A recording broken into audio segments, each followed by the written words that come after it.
memorandum of objects and reasons states that the amendments will provide for any child alleged to have behavioral challenges to be brought before a children's court as being in need of care and protection, and make provision for the orders that may be made by the court in respect of such a child to include a residential therapeutic order or a non-residential therapeutic order, having regard to the results of a social inquiry report and a psychological or psychiatric report.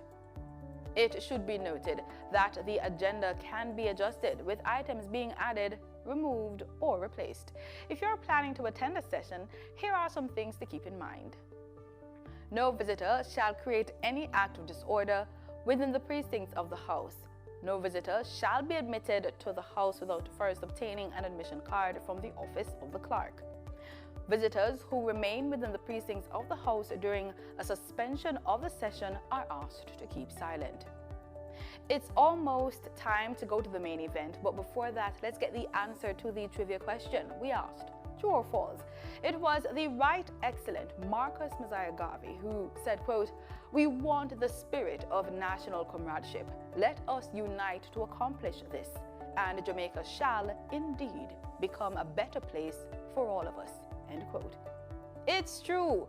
From as early as 1932, the Right Excellent Marcus Garvey made the first definitive call for self-governance and shared his vision for what he called the new Jamaican. In the debut editorial of his publication of the same name, Marcus Garvey explained his dream for Jamaica, saying, quote, "We want the spirit of national comradeship. Let us unite to accomplish this, and Jamaica shall indeed become a better place for all of us," end quote. Before we go to the main event, here are some terms you should look out for during any sitting of Parliament, since they are the originators of all money bills.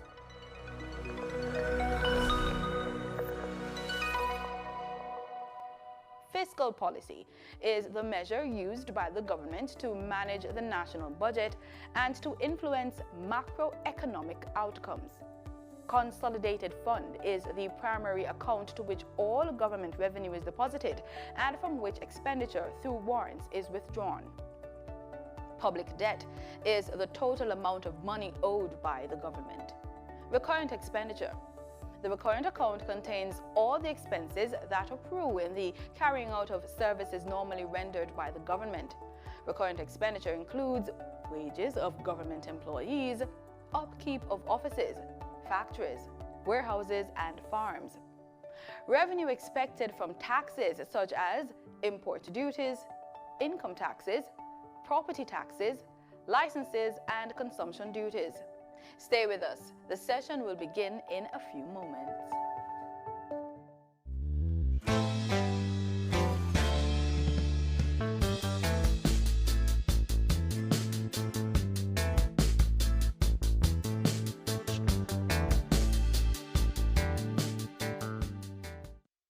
Chang, Ms. Grange, Mr. Mackenzie, Mr. Chuck,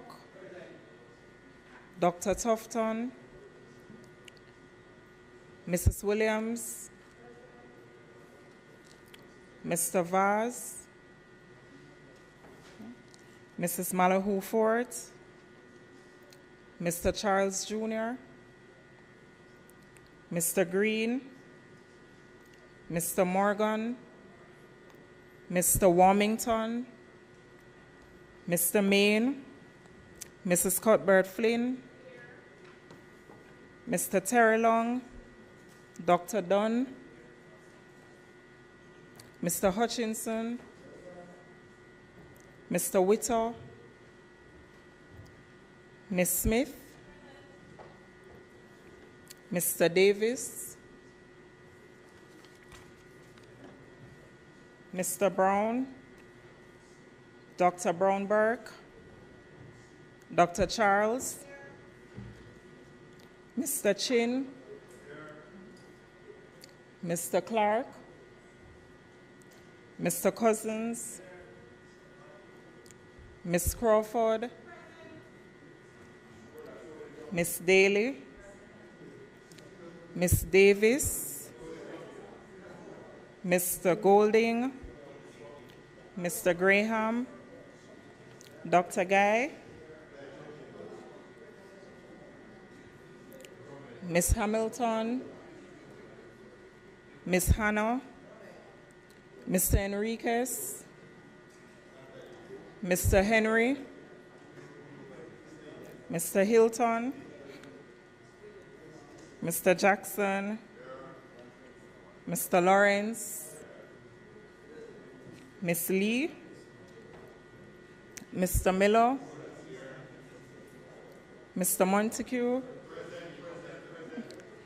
Ms. Morrison, Mrs. Nita Garvey, Mr. Paulwell, Mr. Phillips, Dr. Phillips, Mr. Robertson. Members on both sides, the deputy clerk is calling the register. Surely you want to hear whether or not your name is there or not, because there are many strangers to the house. So answer your name. Mr. Robertson, sorry. Mr. Robinson, Mr. Samuda, Mr. Shaw, Mr. Sibbles, Mr. Slowly,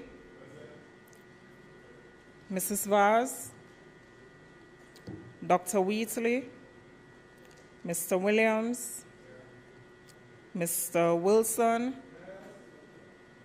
and Mr. Wright.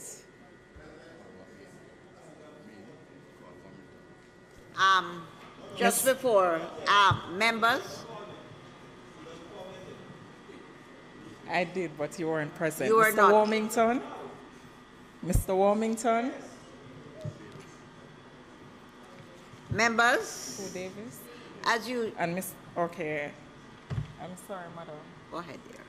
So I've taken note of both Davis, who came in after their names were called. Thank you, madam. Members, as usual, I want to welcome you all to another sitting of this House of Representatives. I want to extend a special welcome to those who are joining us online via the various social media platforms. And I also want to welcome any member who is a stranger to this House and look forward to us renewing our acquaintance here in this House. And with that, House Opposition. Madam Speaker, I had sought your eye on the roll call. 1 minute, yes. 1 minute. Members, out of respect for your fellow colleagues, there's a heavy hush in the Parliament, and the leader of opposition business is on his feet, and I ask that we pay the respect and listen to what he's saying.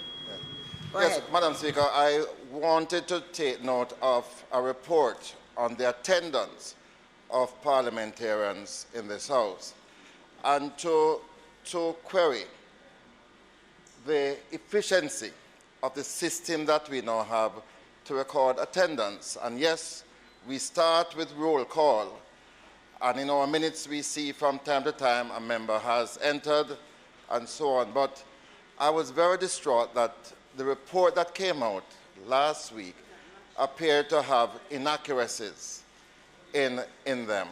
And I think in this modern age we must find a better way. And where people are looking for greater accountability to record the attendance of members of Parliament.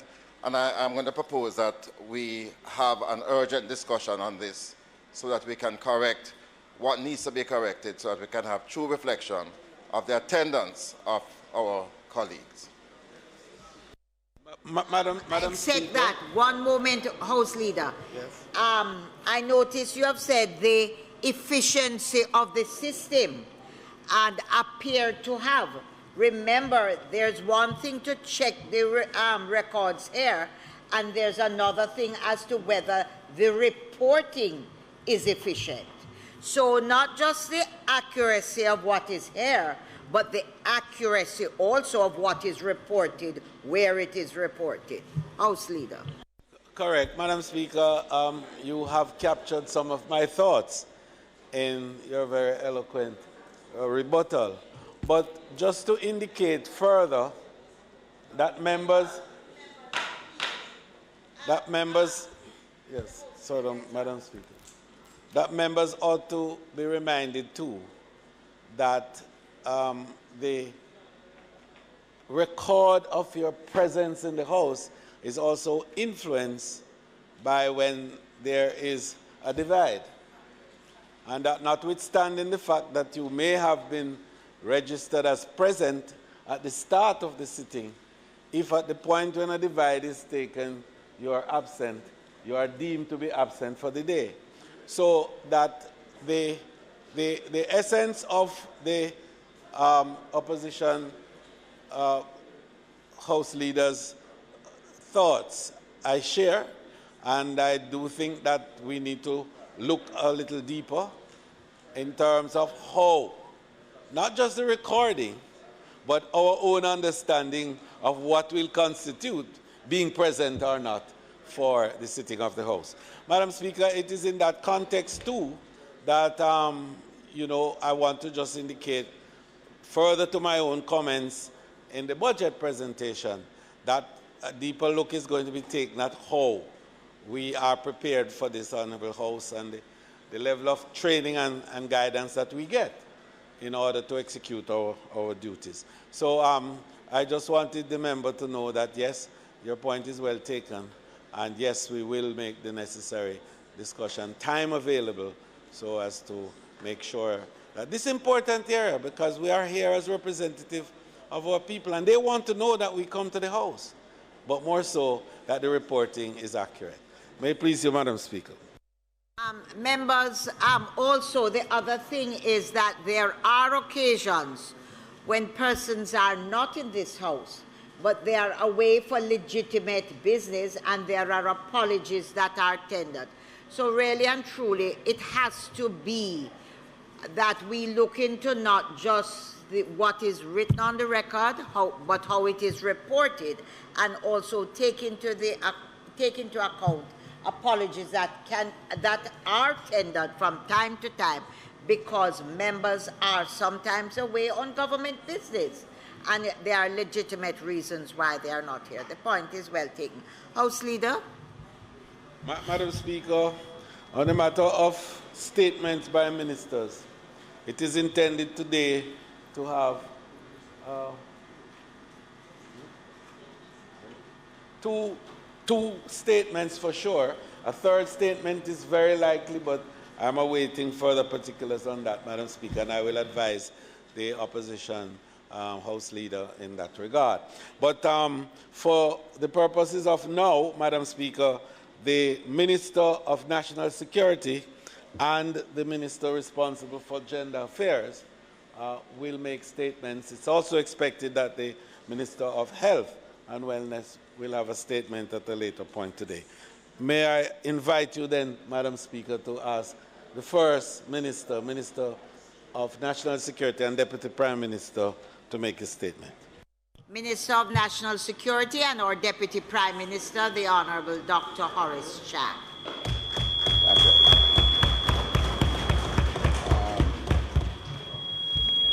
Madam Speaker. Yeah. Yes, this one's all right.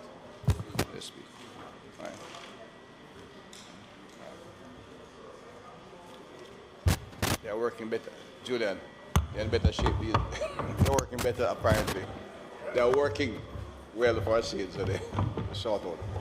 Madam Speaker, it's my pleasure to report to Parliament today that further to the government's commitment to transform Jamaica's police force into a modern law enforcement institution, reflecting a force for good, and its commitment to reduce the number of contract workers within the public service, a total of 1,105 permanent civilian posts will be regularized in the Jamaica Constabulary Force.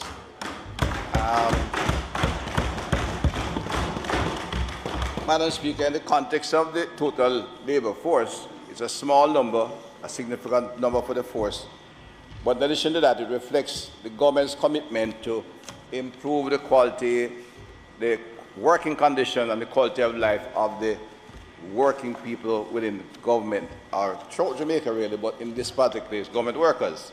These are workers who are traditionally been kept as temporary workers, contract workers, and when they have very little benefits, and when they retire, in particular, they retire in absolute poverty. Yeah. Madam Speaker, this marks a major and significant milestone in the practice of employing civilian workers to support non-policing function in the Jamaica Constabulary Force. These workers for several decades were employed on fixed-term contracts, which limited their access to critical health and pension benefits. Madam Speaker, the Office of the Services Commission undertook an audit and produced a report entitled Human Resources Audit Report, Police Department in relation to the management of the functions delegated under Public Services Regulation 1961 for the period August 1, 2018 to April 30, 2022. The audit revealed that the Jamaica Constabulary Force had a civilian complement of approximately 1,900 persons, and close to 50% were employed on a contract basis as either casual daily paid, CDP in the civil service jargon, or part-time workers. As a consequence, Madam Speaker, and in fulfillment of the mandate to improve compensation and benefits afforded to public sector workers, the Ministry of National Security undertook the necessary consultation with the Ministry of Finance and Public Service to increase the civilian establishment of the Jamaica Constabulary Force to address this anomaly and to execute a new policy direction of the government critical to improvements in the quality of life of our workers. This administration, Madam Speaker, led by the Most Honourable Horace, remains steadfast in its drive to create a public sector characterized by efficiency, productivity, and competitive salaries for the hard-working people of Jamaica.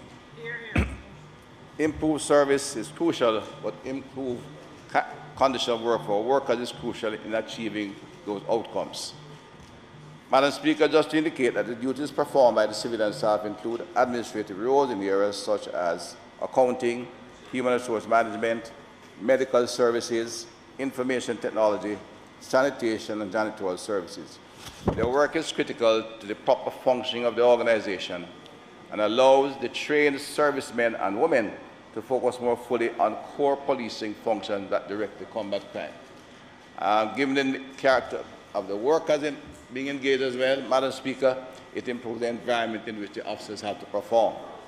These workers will now be able to access the benefits afforded to permanent government employees, such as the health and pension schemes, which provide basic health insurance to offset medical expenses and pension benefits upon retirement. Madam Speaker, most importantly, the practice of sending these workers home after more than 30 years of service in many cases, which was a handshake, will now end. Madam Speaker, it was indeed a travesty of justice, a legacy which we had to correct, and reflects to the overall the move by the Ministry of Finance to ensure that the public sector as a workforce is improved.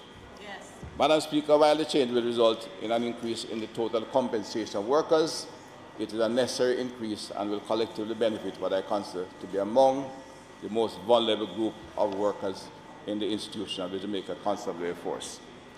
This positive development outweighs the additional expense by far. It will affect secretaries, and I'll give the numbers: office attendants, cell attendants. There will be 17 secretaries, records clerk 21, office attendants 348. These were the least of the least, literally, who will be working for years, keeping the station in good order, and when they retire, they literally disappear. Motor vehicle washer, 111. Male attendant, 47. Female attendant, 6. Cell attendants, 26. Messengers and attendants, 252. Kennel attendants, 3. Groundsmen, the gardeners, 268. Handyman, 6. That total of 1,105 laborers who will a better condition. Indeed, demonstrating our concern for the welfare and well-being of our humble citizens who this work is required. Madam Speaker, to conclude, this administration will continue its focused effort to improve the public sector and to deliver programs to attain the goals articulated in the National Development Plan Vision 2030 to make Jamaica the place of choice to live, work, raise families, and do business. I want to thank you, Madam Speaker. Please, you.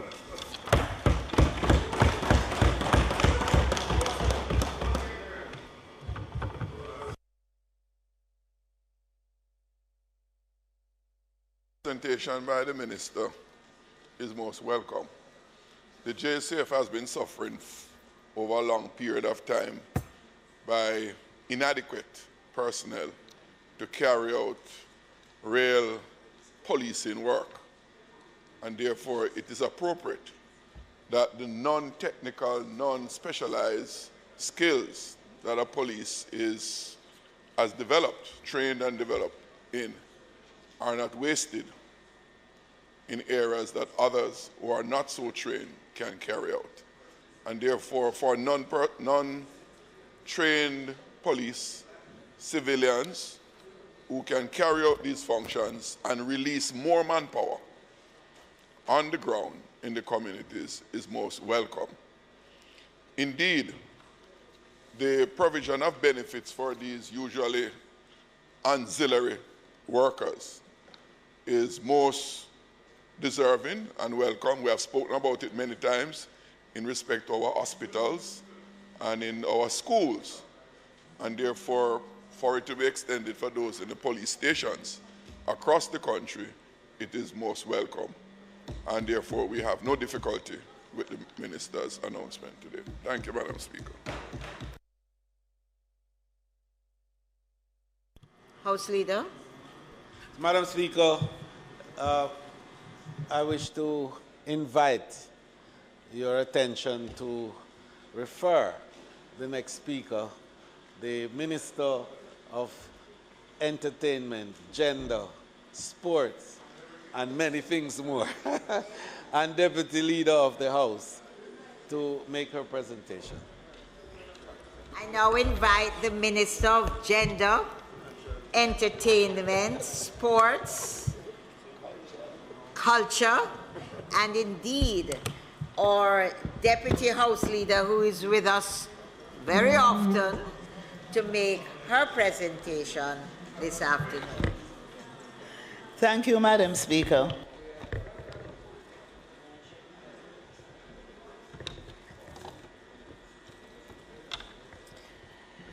Thank you. Madam Speaker, as the Jamaican branch of the Commonwealth Parliamentary Association, the CPA, Parliament will host a hybrid Commonwealth Women Parliamentarians Regional Conference on Women's Political and Parliamentary Leadership at the Jamaica Pegasus Hotel on July 12, 2023.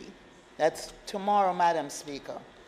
The Commonwealth Women Parliamentarians is the arm of the Commonwealth Parliamentary Association, the CPA, whose mission is to promote the representation of women in CPA branches and women's full and equal participation in all political and parliamentary leadership at all levels. The CWP represents more than 3,000 women parliamentarians in over 180 Commonwealth, national and subnational parliaments across the 56 countries in the CPA's 9 regions. By way of background, in April 2023, the Parliament of Jamaica was invited through Member of Parliament Tamika Davis, CWP's representative from Jamaica, to bid on behalf of the CPA Caribbean, Americas, and Atlantic region for a grant of £10,000 sterling, approximately $1,900,000, from the CWP Regional Strengthening Funds, which is referred to as the RSF. The RSF is a scheme under which the 9 regions of the CPA are provided with grants to implement projects to advance the CWP's mission in the region. Madam Speaker, further to discussions between myself as the Minister of Culture, Gender, Entertainment and Sport, along with the CWP representative and the Parliamentary administration, a decision was taken to submit a proposal for Jamaica to host the CWP Regional Conference on Women's Political and Parliamentary Leadership. Jamaica's proposal, Madam Speaker, was successful, and the Parliament has been awarded the grant to cover the financial arrangements. Is it my imagination that there is a loud hush and the House Leader is speaking, the Deputy House Leader and Minister is on her feet?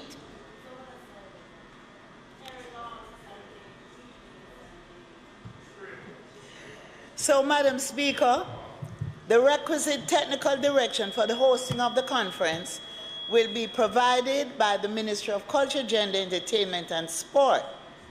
Jamaica's Parliament currently has a total of 26 women parliamentarians, 18 members of Parliament and 8 senators, the highest in our history.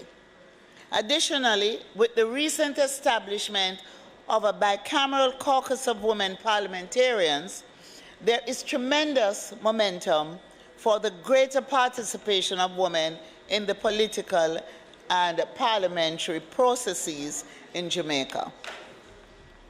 The proposed conference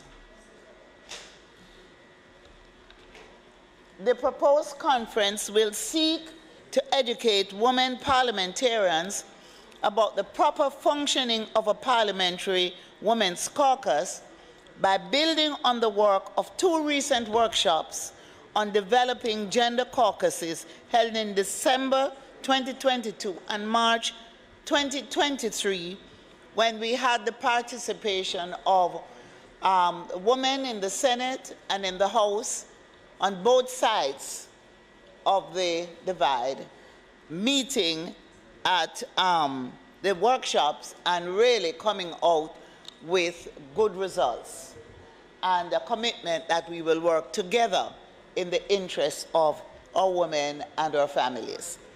The conference will also sensitize non-parliamentarians about the legislative process and explore how women's... No, members, no. Please, I have already said this is a milestone and the Deputy House Leader and the Ministers on her feet, and it can't be that we are not listening. Please. Thank you, Madam Speaker. So, Madam Speaker, the proposed conference will seek to educate women parliamentarians about the proper functioning of a parliamentary women's caucus by building on the work, as I said before, of the workshops that were held late 2022 and earlier this year. The conference will also sensitize non-parliamentarians about the legislative process and explore how women's issues may be promoted in the legislature and identify how legislation can be used to protect women and vulnerable groups in the Caribbean society. Madam Speaker, the conference, which will be conducted in a hybrid format with in-person participation by 80 local attendees and remote overseas participants, is expected to facilitate meaningful exchanges among approximately 300 parliamentarians, women councillors, leaders in the private and public sectors, and youth leaders from the 19 branches in the region. Provision will also be made for self-funded, non-Jamaican CWP members who wish to attend the conference in person. The CWP Regional Conference on Women's Political and Parliamentary Leadership will be solely funded by the RSF grant of £10,000 sterling and will cover such things as the venue, the meals, speakers, the presenters, equipment, stationery, decor, photography, and entertainment. So, Madam Speaker, just to give you an idea of the program, of course, you're down to do the welcome, Madam Speaker, and the Clerk of the House will, of course, make remarks. Myself will make remarks, and we will have an exciting performance by this outstanding young artist, Jamila Falak. Now, the sessions, session 1, the theme, multi-party, cross-party women's caucuses. The session will be chaired by Member of Parliament, Ms. Tamika Davis, who is the regional representative for the Commonwealth Women's Parliamentarians and the steering committee here in Jamaica. And presentations will be made by Ms. Eilish Elliott, Project Manager for Gender Equality, Parliamentary, and Dr. Angela Brown-Burke, MP, Deputy Leader of Opposition Business in the House. Ms. Eilish will speak to approaches, issues, and solutions, and Dr. Angela Brown-Burke will speak to the need for women's caucuses at the local government level. Session 2, Senator Donna Scott Motley will chair session 2.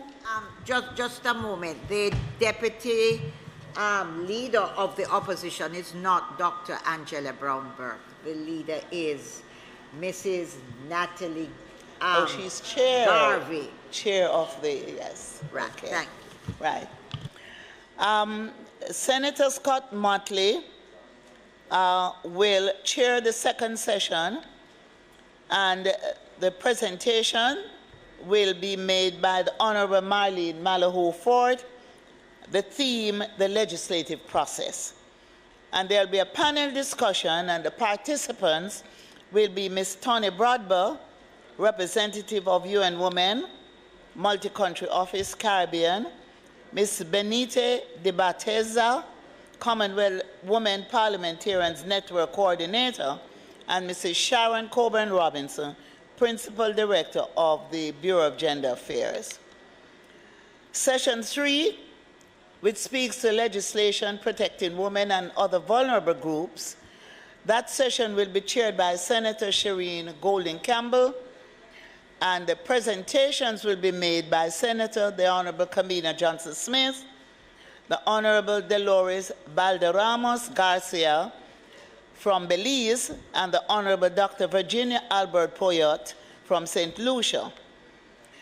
And the closing remarks will be made by the Most Honorable Juliet Holness, and I will give the vote of thanks. So, Madam Speaker, I thought that Parliament would be interested in hearing about this conference and being proud of the fact that as women parliamentarians, we are ensuring that we play a part in nation building.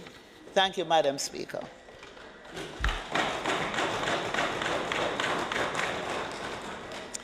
Thank you so much, Madam Speaker. Madam Speaker, I believe this is quite timely due to the fact that as women in Parliament here, we start having our own caucuses. And I'm very happy to know that they have chosen Jamaica as a venue. I'm also very happy that on both sides we'll be able to participate in a meaningful way.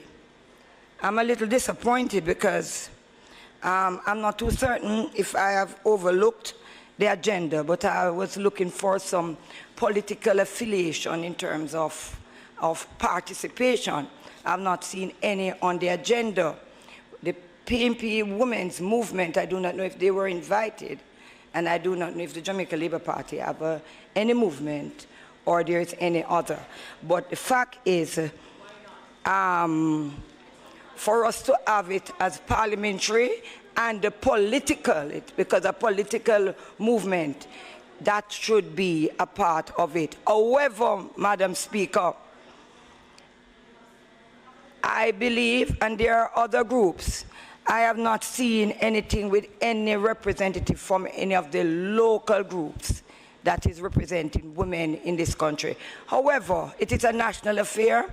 However, the fact that we are hosting it, we should try to include all of our women in this country. I applaud it. I will be participating tomorrow, and I will make sure that at the end of it, I must be able to take back something to my various communities. Thank you.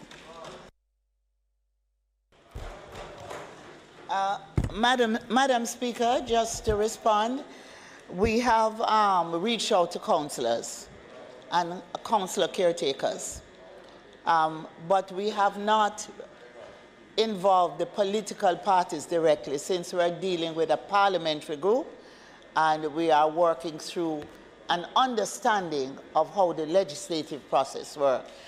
At the next stage, we should look at how we're going to bring women in both parties together and go through that process as well. But at this particular time, we're dealing with Parliament and the legislative process at the central government level and at the local government level. Thank you, Madam Speaker.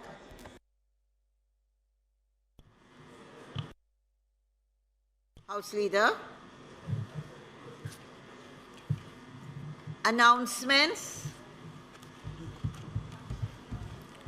Laid on the table of the House are the following.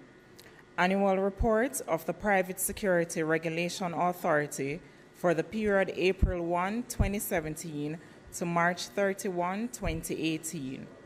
Ministry Paper number 70 of 2023 entitled Annual Report of the Private Security Regulation Authority for the period April 1, 2017 to March 31, 2018.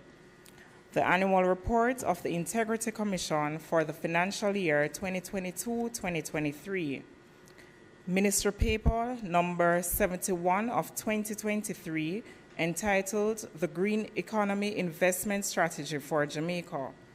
The report of the Green Economy Investment Strategy for Jamaica.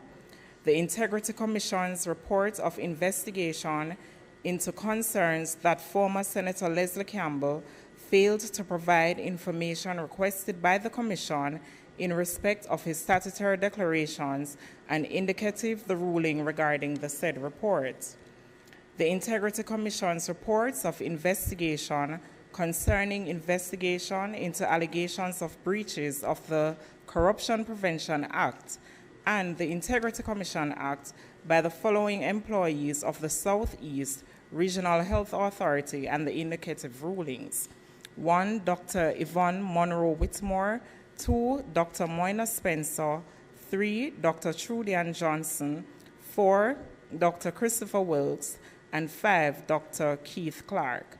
And finally, we have the Integrity Commission's report of investigation concerning allegations of breaches of the Corruption Prevention Act and the Integrity Commission Act by Sarita Hoylett, an employee of the Jamaica Customs Agency, and its indicative ruling. Thank you, Madam Speaker.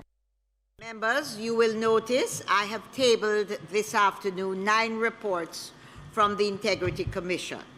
6 of these reports were tabled in the Senate on the 30th of June, 2023. The other 3 reports concern 1, an employee of the Customs Agency, 2, the annual report of the Integrity Commission,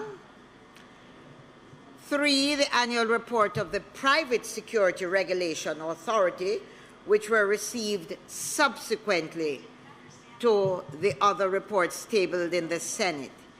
These reports are now being tabled, subject to further discussions with the Attorney General's Department. House Leader? Yes. Madam Speaker, we note the tabling of the report from the Integrity Commission You had advised the Parliament last week that you had written to the Attorney General for guidance in relation to the Auditor General. Firstly, Auditor General's report.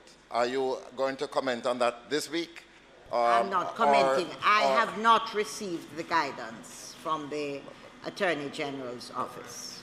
Madam Speaker, was there guidance in relation to the Integrity Commission? Because I know no, that... I have not received any guidance. No, did you inquire about the Integrity Commission? Because them haven't been tabled. I would assume that you've gotten the clearance to table them. I recall telling this Parliament that I'm not the Alpha and the Omega. And since the reports, the 5 reports were tabled in the Senate, 6 reports were tabled in the Senate on the 30th of June, the other 3 reports that are here relate to the annual report and to 2 persons, one from the Customs Agency and the other one is from the, what is it, another agency. I have decided we are in discussions with the Attorney General and I await their communication with me in relation to their advice. We had heard from another place that in relation to the annual report of the Integrity Commission, it was a view that these should be put before the committee dealing with the Integrity Commission, but you have reversed that position. I have reversed nothing. Yeah. I have merely said I'm in discussions with the Attorney General's chambers, as I indicated. I indicated I have a particular understanding as to how the law reads and operates to me. But whenever there is any doubt in my mind, the correct thing for me to do is to seek the Attorney General's guidance. And to this date and this moment, I have not received the guidance. And so I have 6 reports are already in the public space, and the other reports relate to the Customs Agency and to this other private company. And I have decided that I will await, and I have been assured that the Attorney General's chambers is moving as speedily as it can to give us their guidance. And so I will await their guidance, which I expect we will have soon. And that is the only thing I can say on the matter. No, fair enough, Madam Speaker, but I just want to ensure that I hear you correctly. Yes, you did say that in relation to the Integrity Commission's report, you did have discussions with the Attorney General's chambers, and out of that, you feel... No. I did not say. I said, and you can check, House Leader, I said, my role is not ceremonial. That is my understanding of the law, and I have sought the guidance of the Attorney General's chambers. So I wait the guidance of the Attorney General's chambers. Yes.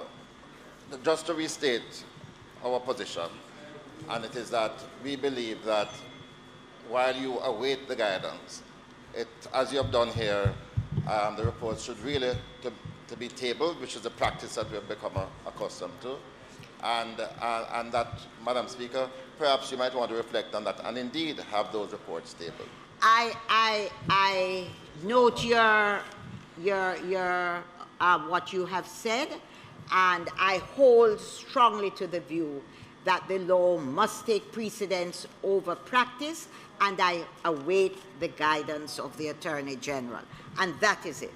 Madam Speaker, yes. I welcome the tabling of these reports, but I'm concerned because it's a reversal of your decision of last week not to table them, plus you're tabling more. My first question, are there outstanding Integrity Commission reports that have been sent to you that have not been tabled?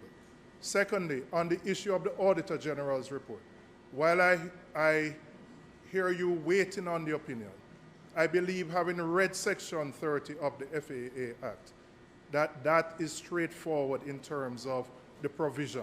The provision relates to public bodies, and the two entities which you refer to are executive agencies, which are governed by an Executive Agency Act.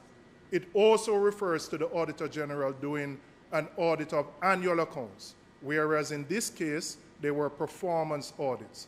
So even without the opinion of the Auditor General, of the Attorney General, it is clear to me that the provision which you relied on is not relevant to the reports which were done by the Auditor General. So I'm trying to understand the principle on which you're operating. You have reversed last week's decision. You have, thankfully, tabled reports from the Integrity Commission. But I'm not understanding, given that reversal, why you would not table the Auditor General's reports, since you are still awaiting, an opinion from the Attorney General's department. And, member, I want to reiterate and be as clear as ever. I have not reversed anything. I indicated very clearly to this Parliament that I stand corrected on the advice of the Attorney General, because whenever there is a difference of opinion, as there is now with your interpretation and with what I have interpreted, since I am the speaker and I must understand, the law requires that I seek the advice of the Attorney General. And I have done just that. I note with interest that you say today that it is very clear to you. Last week, when I invited you to read the act, and it was very clear sitting in front of you, and right now, I just must advise the members of this House and the country that I await the advice of the Attorney General on who I will. Madam Speaker. And that is my ruling. Madam Speaker, if I may, I'm a little perturbed because you have in your possession some reports from the Auditor General.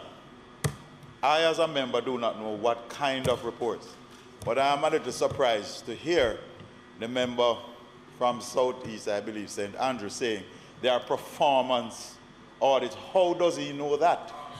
How does he know what kind of report the Auditor General has submitted to the Parliament? How does he know? Would you understand, respond, member? All right. No, Madam Speaker, is it that he has sight of these reports? Is it that something is not right? All right. Madam Speaker, something is rotten in the state of Denmark. Something is not right. So, Madam Speaker, Member, no. Will you just allow me? I am speaking. Member. Madam Speaker, can you ask the member to... No, I am not doing anything of the sort. I have told you exactly what my position is, member. I am awaiting the advice of the Attorney General. And for me, that is my ruling on the matter. Member, please do not ask. Clarity, madam. Clarity. Please, madam. Please. There's no clarity. No, madam. Totally different matter. I accept that you are seeking guidance, and there's I support you. But on a different matter, the member rose in his capacity as a member. Yes. And he has informed us that the Auditor General report that you have in your possession is a performance audit, and it is not tabled. So he needs to inform this House how he got that information. Madam Speaker, let him stand up. Stand up and talk, you coward. Do you want to inform the House how you wrote your 6-page response when the report was Madam just Speaker, tabled? I can inform tell you, the House. God bless my teachers from primary school.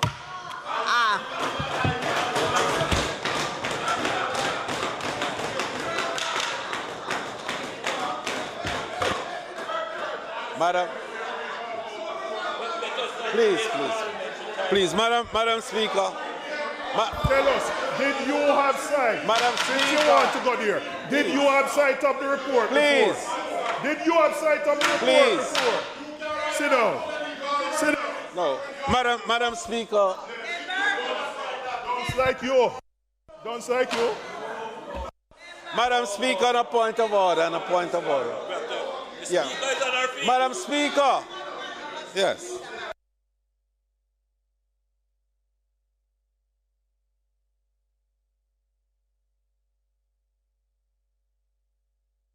I have ruled, and I expect you to respect my ruling. And member from the left, you can answer your questions that you have brought to light at a different time. I have ruled on the matter.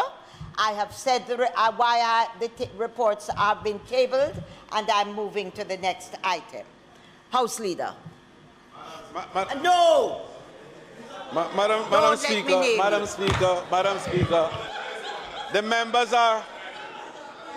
the members are now compliant, Madam Speaker. Madam Speaker, we wish to assure that this Honourable House takes your ruling very seriously.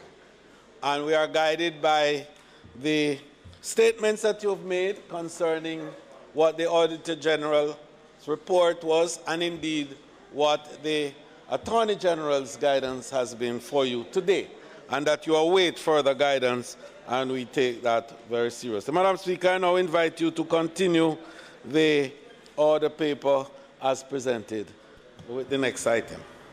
Bills brought from the Senate, petitions, papers, reports from committees, notices of motions given orally. Reports from committee, notices.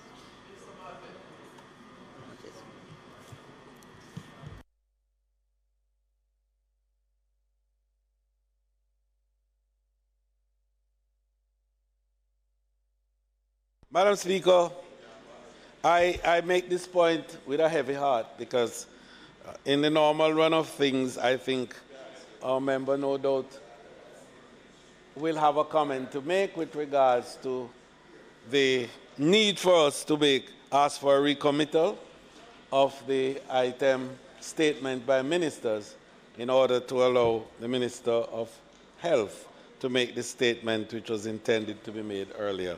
May it please you, Madam Speaker. Members, the question before the House is that we have the recommittal of the item statements by ministers. Those in favour? Those against? The ayes have it.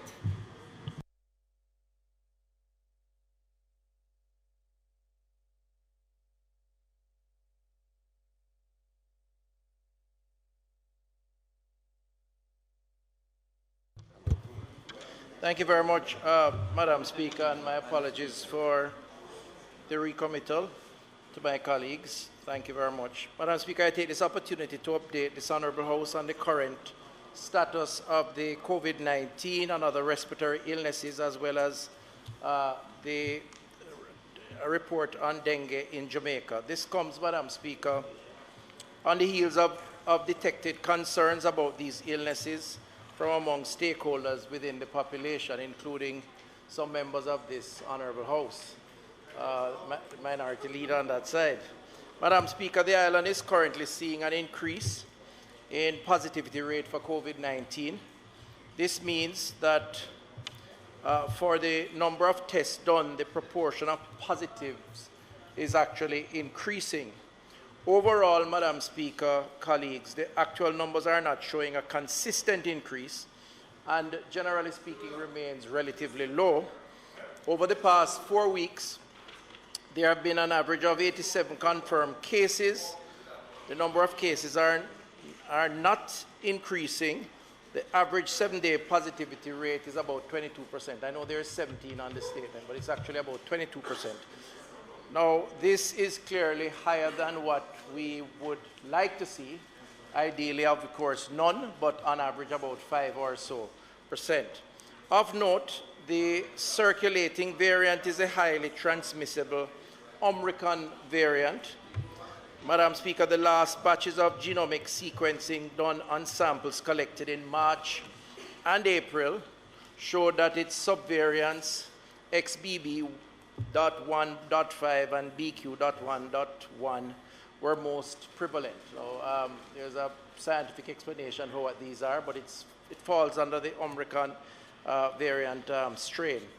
Madam Speaker, as of July 10, 2023, Jamaica has recorded a total of 155,455 confirmed COVID-19 cases and 3,586 COVID-19 deaths, unfortunately. Globally, as of July 6, 2023, there were, since the start, 155,000. There were 767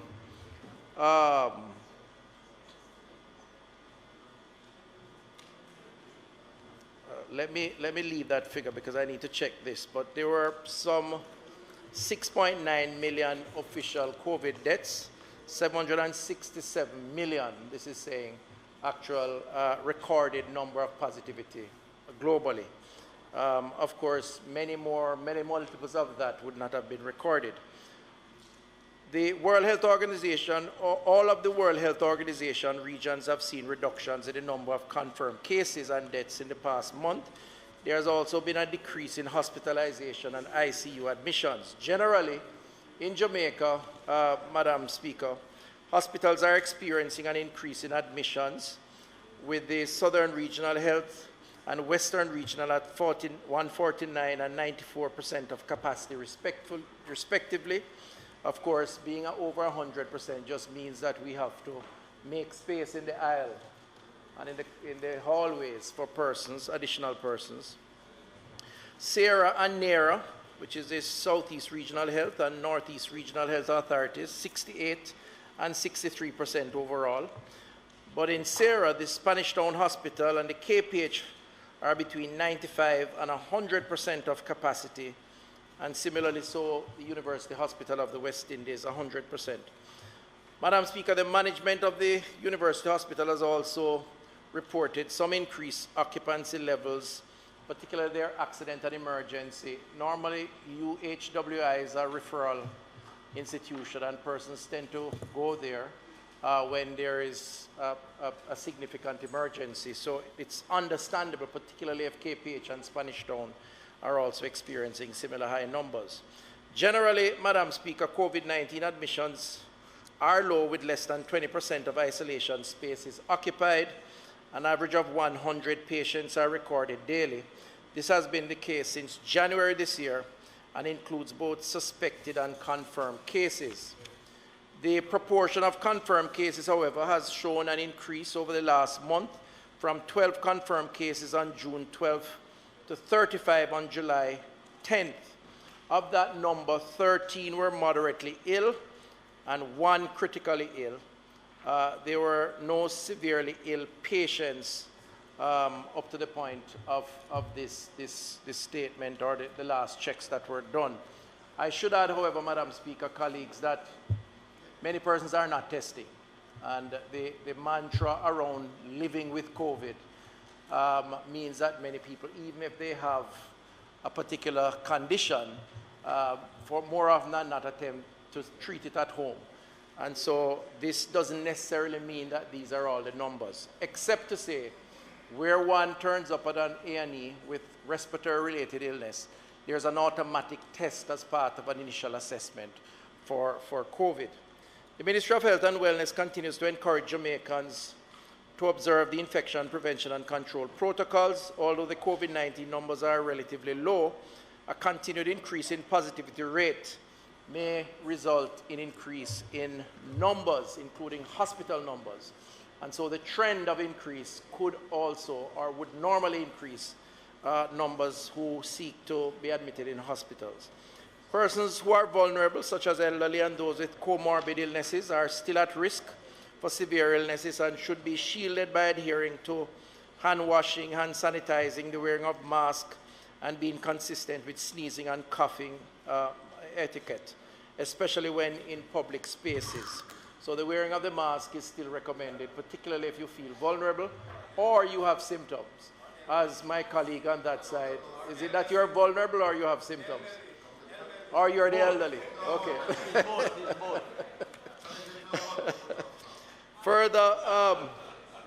Further, all eligible persons should take the influenza and COVID-19 vaccines, which are available if you contact at somewhere in a parish, but one would recommend that you contact your parish health office, especially the vulnerable populations, the over 60s, those with underlying conditions, pregnant women, other healthcare workers who are on the front line. So, Madam Speaker, in closing on this, COVID is still very present in our population. This is not an attempt at alarming the population. We have seen an uptick in cases. In a sense, the comforting aspect of that is that we're not seeing any major uptick in deaths or even in hospitalization in our isolation wards, meaning severe cases. However, the fact that it is here means that if you feel vulnerable, you must take the necessary precaution. And I think that's the advice of the government at this point in time.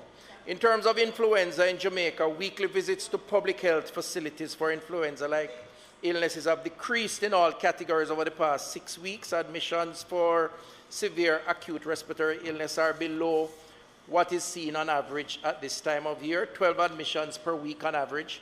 However, admissions for lower respiratory tract infection, pneumonia that is, were higher than expected in the last 2 weeks. We usually see about 100 to 120 cases each week. We are now seeing a slight increase with numbers up to about 124 cases or so, 24, 25 each week. So slight uptick in pneumonia. Again, the public is reminded that persons at both extremes of age, persons with comorbidities susceptible to severe respiratory infections caused by many different viruses, same precautions that are advised for COVID-19, including taking of the influenza vaccine. All of this, Madam Speaker, highly recommended. In terms of dengue, the number of dengue cases have remained low since January. Last experienced outbreak 2018 to 2020, Madam Speaker. Clients who present with fever and other symptoms may be suspected of having dengue fever. 100 suspected dengue cases with fewer have been reported since the beginning of 2023. So 100 or so reported cases since 2023, and half of these were hospitalized. There have been no confirmed cases of dengue-related deaths so far this year, Madam Speaker. Monthly numbers of suspected dengue cases have been below average throughout the year so far, which is good. A quarter of suspected cases this year were from Kingston and St. Andrew, another quarter from St. Catherine, and Trelawney recorded the highest rate of 6.3 per 100,000 population, followed by St. Catherine 4.8 per 100,000, Westmoreland 4.6 per 100,000, and as said earlier, no confirmed deaths no confirmed deaths of dengue since 2020. And I want to pay tribute to the vector control team who go out with the fogging and the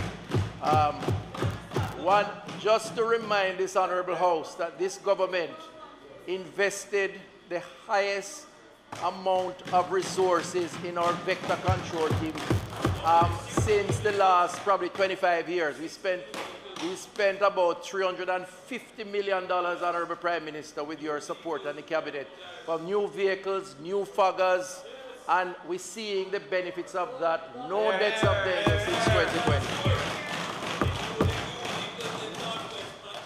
All the parishes, Northwest Manchester included.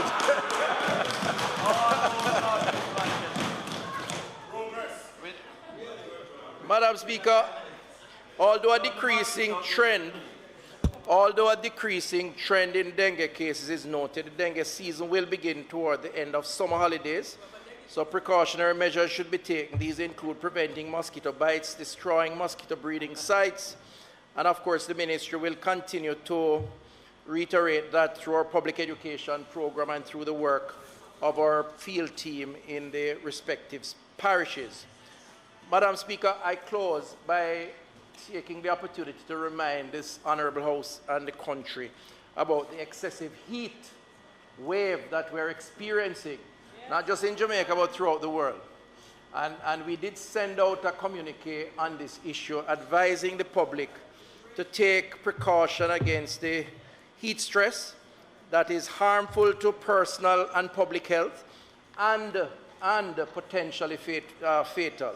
We are seeing record increases in temperatures, and so the public, and in particular the most vulnerable, include extreme ages, the young and the not so young, over 60s, persons with comorbidities, outdoor workers, such as our farmers and construction workers, are advised to take precautionary measures to reduce exposure to heat and to limit the serious effects it can have on the body.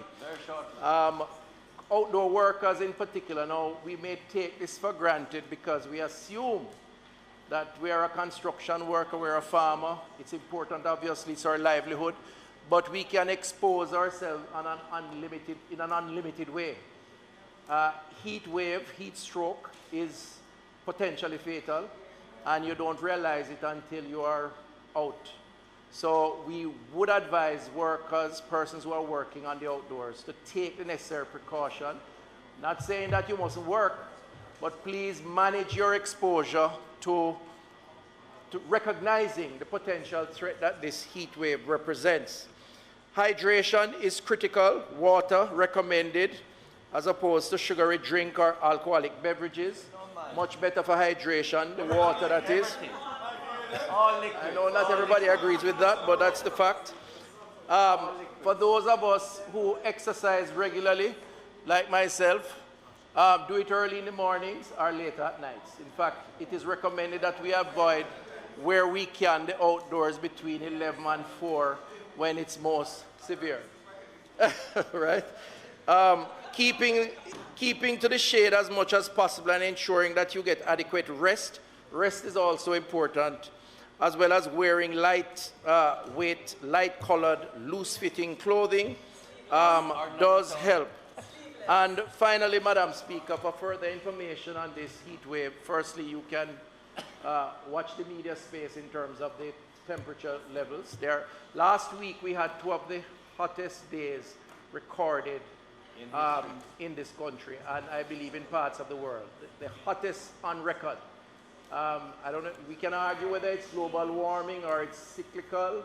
The issue, though, is that it does pose a threat to all of us. So get your suntan if that's what you need. Keep out of the sun if you have to. Rehydrate as much as possible. And for further information, contact our health departments in the respective parishes for any additional support. Thank you, Madam Speaker.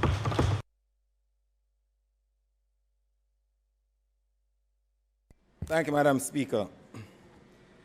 Minister, I'd like to thank you for the timely update to the country as it relates to certain important health-related matters. I see you're quick on the draw after 2 days after a certain announcement come as it relates to COVID, but c'est la vie. Minister, you indicated that the numbers of positive cases of COVID that we have been seeing basically is on the decrease because there's less amount of testing.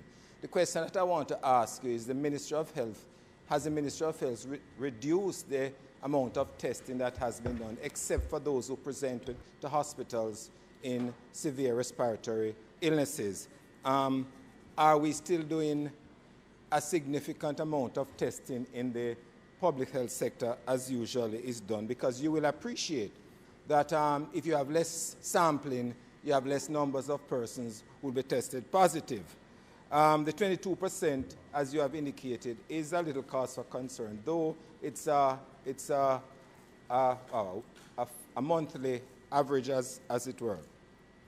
Mr. I'm a bit concerned because in your report here you indicated, and I will read, the last batches of genomic sequencing done on samples collected in March and April showed its subvariants XBB.1.5 and BQ.1.1 were most prevalent. Minister, we have many genomic sequencing machines in this country. We ought not to be having reports that are still dated from samples in March and April. We are in the month of June now. Genomic sequencing takes about 5 to as much, not more than 5 days to get back a result. So I would have expected the minister to come and tell the House that the latest genomic sequencing that we have at the ministry was for some time like last week or the week before, not 2 months ago. And it's not that we don't have the machines in the country, Minister.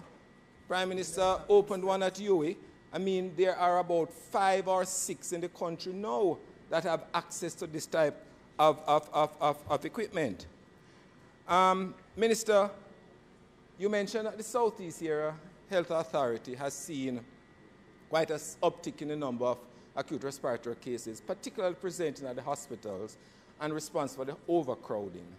Now, from reports coming out and in the media and the public domain, we hear that a lot of the cases that are seen at these hospitals are cases that could be treated at the health centers. And we know the culture of Jamaicans want to go to hospital. Could the minister give an assurance to the country that in terms of dealing with this and putting less pressure on the hospitals, that health centers can be open for an extended period, as has been done in the past to deal with the COVID crisis, to allow for some of these acute cases to be seen within the communities instead of them going to the hospitals in emergency areas, clogging up the system and preventing those who have very serious illnesses such as the gunshot wounds, the motor vehicle accidents, and all the others that require hospitalizations, ideally being seen at the hospital as opposed to those with conditions that can be treated in the community. The other point, Minister, you mentioned that the influenza vaccine is available, but it's only available to certain persons in the system. And every year, the government, the ministry loses a lot of influenza vaccines because they become spoiled at the end of their life cycle, which is about a year. Is there a way to increase it now, the availability to the public, so that, one, we prevent the number of influenza cases coming to hospitals or developing, and secondly, to prevent that waste? Finally, well, Minister, the other point you mentioned about dengue, and we're happy that we are not seeing as many cases as we had seen in former years, and deaths as we have seen, but we still have it. You are not here for my sectoral presentation, but I know you interrogated it. What has happened to that program that I think it was USA that funded it in 2018 for the sterile mosquito program that was supposed to eliminate, yes, Member Chuck, the sterile mosquito program that was supposed to eliminate the Aedes aegypti and its likelihood for causing dengue in Jamaica, as has been done elsewhere.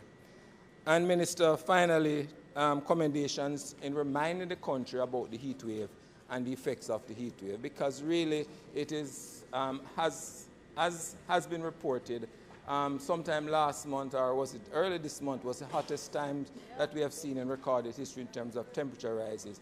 And many of us Jamaicans do not recognize the importance of keeping well hydrated, avoiding the alcohol as much as possible, and keep cool and inside, right? And inside. So it is important to again tell the people about it. But I'd prefer if you could answer those other questions as well. Thank you. Thank you, Member. I appreciate the questions. The answer to the first question around have we stopped testing? No, we have not. But testing has been not been a big focus and emphasis for obvious reasons. Normalizing the arrangements in our society where COVID has become a kind of routine. It's no longer a threat, as we are seeing with the data. Everybody has it. It's become close to being the common flu, as we anticipated. So testing is available on request. So once you go to your parish, they'll tell you where you can get the testing done. But we don't want to create panic either and give an impression that somehow testing is absolutely necessary if you have a cold, because it's not. So yes, it's available. The issue of the genome sequencing, I take the point. I will say that we do have current data, and we have we have current testing numbers right up to July. In fact, I'm looking here at UI's numbers. Up to July, 49 tested, 6 positive, 43 negative, 12%.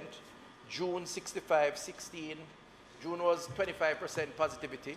So the University of the West Indies, persons who come in to A&E, they are automatically tested once it's, and they have up to current. Some of the dated numbers are linked to past samples that they have been trying to investigate and clear up and so on. So some of these numbers enter the database, not necessarily because of tardiness on the part of the people who do the testing, but because of investigations and introduction of some of these samples in a later period. I can check on it though, just to be totally transparent, to find out what if any problems there are in terms of the currency of the testing, because you're right, we have invested a lot of money in the technology, and we have more than enough capacity. The only bottleneck probably would be people. So I'll check on that, but we have some current data, which allows us to extrapolate. On the overcrowding and the extended hours for health centers, that is an option. It's an option. We have to determine whether or not we're at that stage yet. The technical people can advise me on that, but I'll take your suggestion and I'll discuss it with them. On the issue of influenza vaccines, I do agree that we do dump a lot each year, largely because healthcare workers don't take up the vaccine because they are the priority group. There are ways to access it, but I agree, there may be other ways to make it more widely available.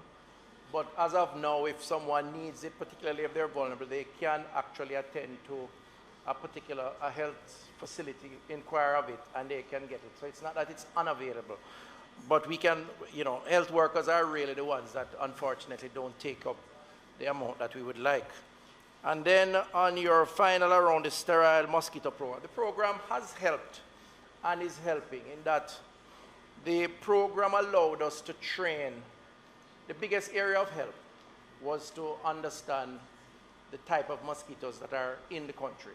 And in fact, I don't know the technical term. We discovered some species that we never knew we had.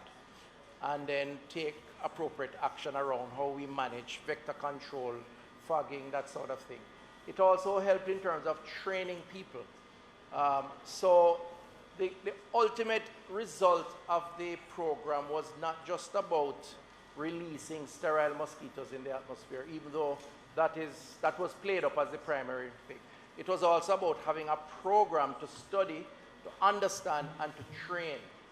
And those objectives, you can tick the box on those because those are ongoing. I don't have an update on the releasing of mosquitoes. What I do have an update on, as I've said, is that we haven't lost one Jamaican to dengue since 2020, which shows that the other programs are in fact working. And that's a positive, given that that is the ultimate objective. Thank you, Madam Speaker.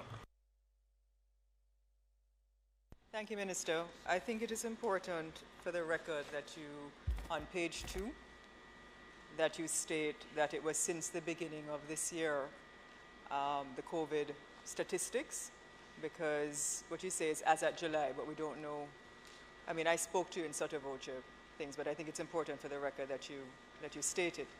The question, Madam Speaker, on page 2, the Minister said, as at July 10, 2023, and I had a discussion across the aisle, but I think it's important that he states for the record that it is since the beginning of this year that these are the numbers, because we're not quite sure as at which year, which date. But the other question I have, Minister, Jamaica has been pioneering in eradicating things like smallpox, measles, polio, diphtheria. There was a time when children were dying from these kinds of ailments, and a lot of that had to do with our vaccination programs, mandatory vaccination programs, especially in communities. During those times, certainly in the early 80s and moving forward, which we were able to eradicate. Jamaicans now, not only Jamaicans, but people globally, and I saw it with the COVID vaccine and even HPV vaccinations, that Jamaicans are a little bit more hesitant in terms of taking vaccines that they are not aware of. I mean, I can speak of personal experiences.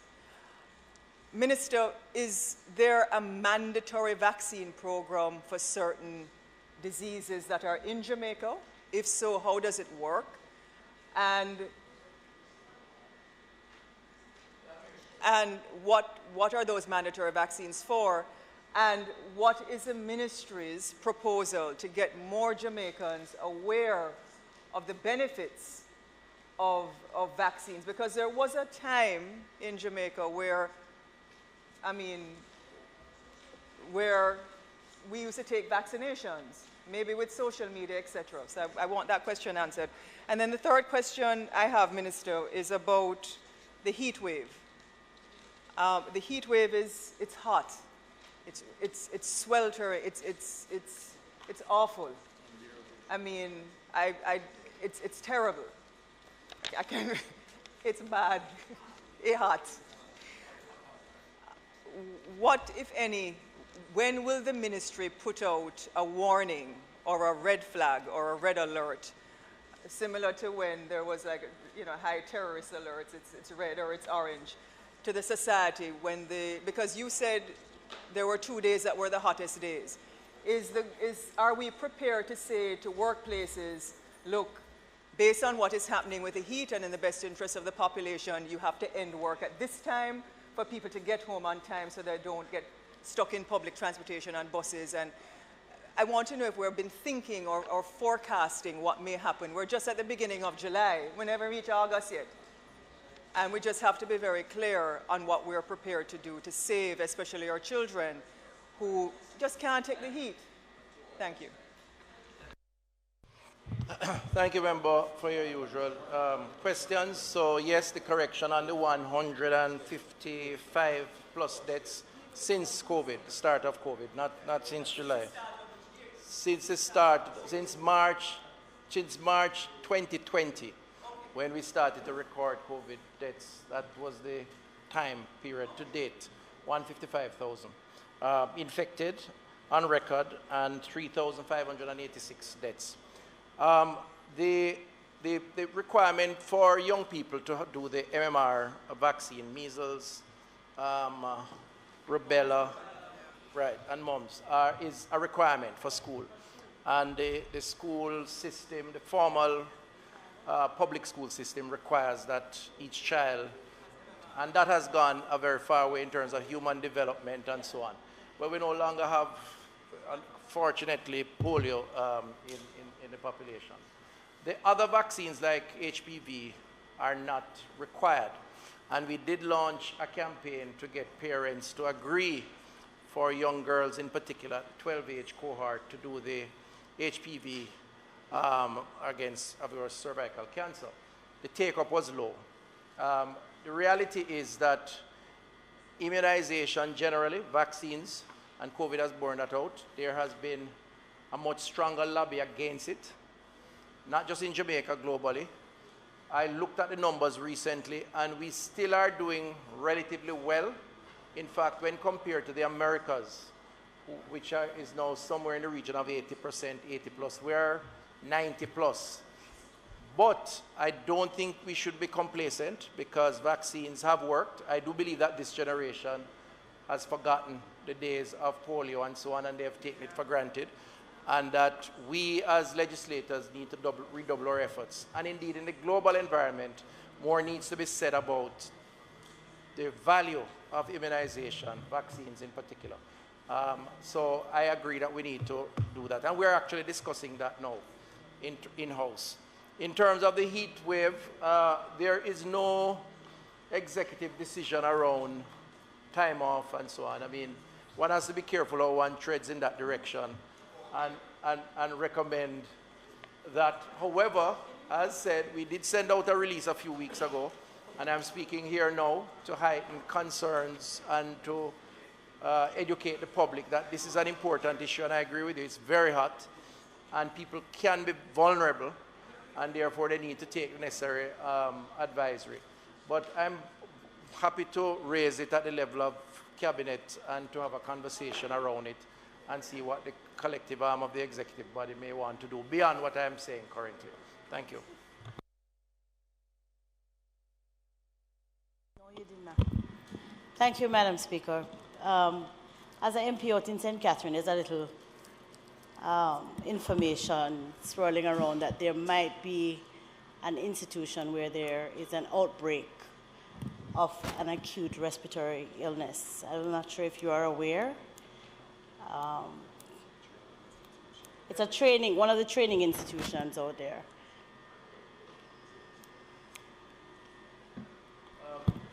That's it? It is out there. All right, I am not, well, I'm not aware, but I know that we have, St. Catherine has a very efficient parish health infrastructure. I'd be happy to take any information or concerns you have and raise it. But we do have these things from time to time. Unless they think it requires elevation up to my level, I probably wouldn't be told about it. So I have not heard about it. Thank you.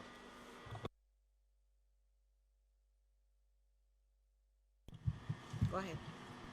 Madam Speaker, on the matter of motions given orally, I beg to move the following motions. That at the next meeting of the House of Representatives, I will move the following motion. Whereas subsection 1GI of section 41 of the Constitution of Jamaica requires a member of this Honourable House of Representatives to vacate his seat if any firm in which he is a partner or any company of which he is a director or manager becomes a party to any contract with the Government of Jamaica for or on account of the public service, or if he becomes a partner in a firm or a director or manager of a company which is a party to any such contract. And whereas the Member of Parliament for Kingston East and Port Royal is the Managing Director of Site Eco Solutions Company Limited and may from time to time enter into contracts with the Government of Jamaica and its agencies. And whereas the member discloses interest in this company, be it resolved that this motion be referred to the Ethics Committee of the House of Representatives for consideration and report. Madam Speaker, I further beg to give notice that at a later stage today, I will move for suspension of the standing orders to enable me to take this motion.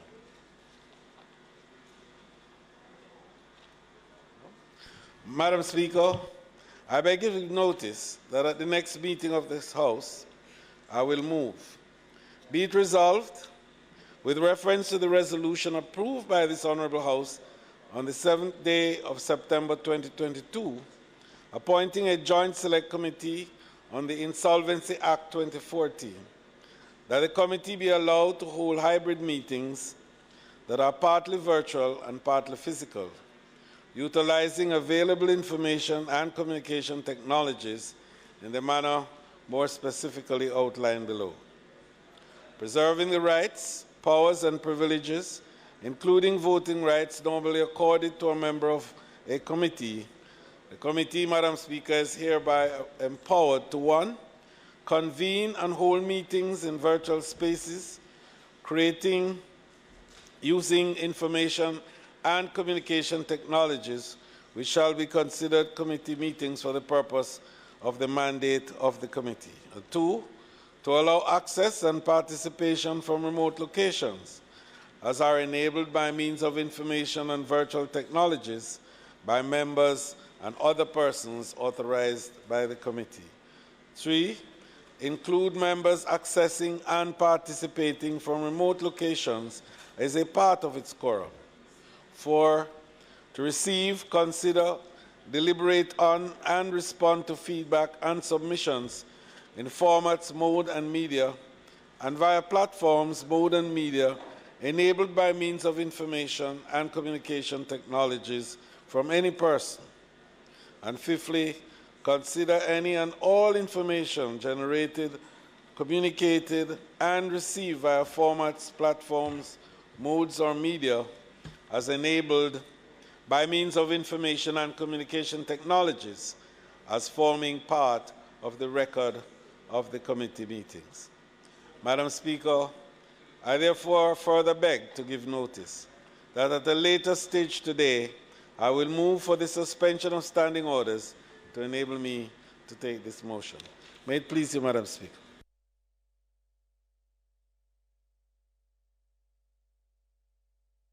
So questions? Madam Speaker, there are a number of questions which are outstanding on the question paper. I have a set which are 2 months overdue. I have asked the House Leader to give us a commitment as to when those questions will be answered. I have colleagues as well who have questions which are running 3 months overdue. And as we move to improve our performance in Parliament, it's important that questions which are to be answered in 21 days be done. If they are not, then there should be consultation with this side to indicate why the questions can't be answered. Yeah, man, they're here. So there are at least 5 outstanding questions. So I'm asking for a commitment. Running in an I know, but long I'm and just asking extended for a period. commitment to answer them. Right. So I only ask for accuracy. You know, veracity is an important part of this presentation. They're not accurate because there are 5 questions. There are 5 questions. And I assure you, Madam Speaker, that these 5 questions will be answered in the normal run of things because we do answer questions on this side. And Madam Speaker, this House is due to recess shortly, and the member will, in fact, have questions answered before recess. Okay. Motions that may be made at the commencement of public business requiring notice. Motions relating to sittings of the House. Motions for leave to introduce bills. Presentation of bills without leave of the House first obtained. Public business. Madam Speaker, the matters relating to public business today would normally, Madam Speaker, have revolved around the conclusion of the Child Protection Act debate. But I think that the Minister, in consultation with the members on the other side, have agreed that there is a little more time that is needed, and that time is being offered, Madam Speaker. So, but Madam Speaker, as leader of the House, I must constrain on members that this time cannot run indefinitely. And so I would expect that we conclude these deliberations for the very next sitting of the House. And I wish not to speak any further on it because the recess is due. Madam Speaker, the other items, of course, I will deal with in terms of the motions that I gave notice to earlier on. So, Madam Speaker, I now move for the suspension of standing orders to allow me to take the motions, notice of which I gave earlier. Members, a question. Oh, I beg your pardon. The member did raise his hand. I apologize. No. Madam Speaker, notwithstanding the distraction. Madam Speaker, the House Leader mentioned about the efficiency of the House. I would just ask him to indicate when items number 1 and 14 and the order paper in my name will be dealt with.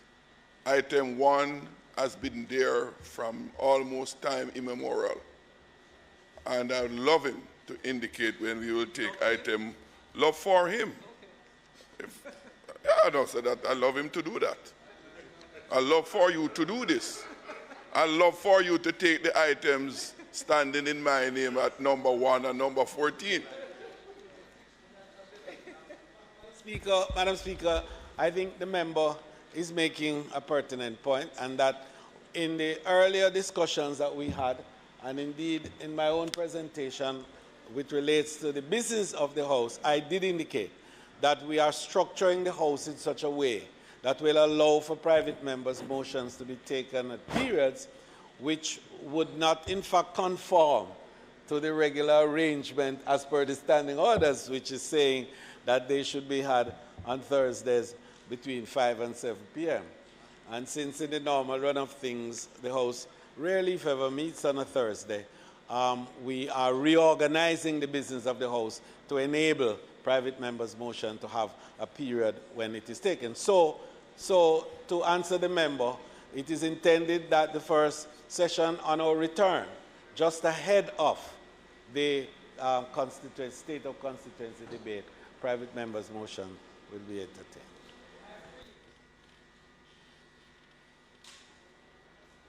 Madam Speaker, you may now continue responding to the request of my motion. Members, the question before the House is that there is a suspension of the standing orders to allow the House Leader to take the motions, notice of which he gave earlier. Those in favour? Those against? The ayes have it. Madam Speaker, I now beg to move that the motions be approved. Members, the question before the House is that the two motions laid on the table be approved. Those in favour? Those against? The ayes have it. Motions approved. Madam Speaker, it is not intended to do any further business today. I now invite you to adjourn this Honourable House until Tuesday, the 18th of July at 2 p.m. at the George William Gordon House. May it please you, Madam Speaker. Members, the question before the House is that we do adjourn until Tuesday, the 18th of July at 2 p.m. Those in favour? Those against? The ayes have it. This House is now adjourned.